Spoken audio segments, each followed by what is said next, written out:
அமைச்சர் பொன்முடியை கண்டித்து அதிமுக மகளிர் அணியினர் போராட்டத்தில் ஈடுபட்டு வருகின்றனர். இது தொடர்பான கூடுதல் தகவல்களை செய்தியாளரிடம் கேட்கலாம். விஜயகுமார், வணக்கம். முழு விவரங்கள் என்ன? வணக்கம்.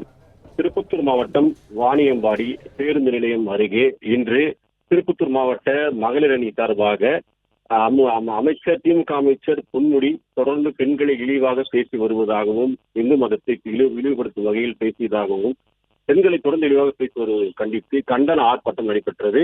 இதில் முன்னாள் அமைச்சர்கள் தம்பிதுரை, கே.சி. வீரமணி உள்ளிட்ட அவர்களது தலைமையில் ஆர்ப்பாட்டத்தில் 1000க்கும் மேற்பட்ட மகளிர்கள் இந்த ஆர்ப்பாட்டத்தில் கலந்து கொண்டனர். வாணியம்பாடி சட்டமன்ற உறுப்பினர் செந்தில்குமார் உள்ளிட்ட கட்சி நிர்வாகிகள் ஏராளமாக பங்கேற்று தொடர்ந்து பெண்களை இழிவாக பேசி வருவதாக கூறி அமைச்சர் பொன்முடியை கண்டித்தும், திமுக அரசை கண்டித்தும், பொன்முடி பதவி விலக வேண்டும், அமைச்சர் பதவியிலிருந்து அவரை எடுக்க வேண்டும் என்பது உள்ளிட்ட கோரிக்கைகளை வலியுறுத்தி கண்டன ஆர்ப்பாட்டத்தில் அதிமுகவினர் ஈடுபட்டனர்.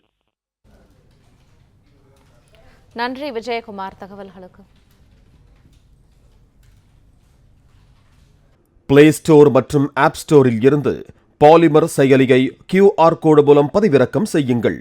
செய்திகளை உடனுக்குடன் பெறுங்கள்.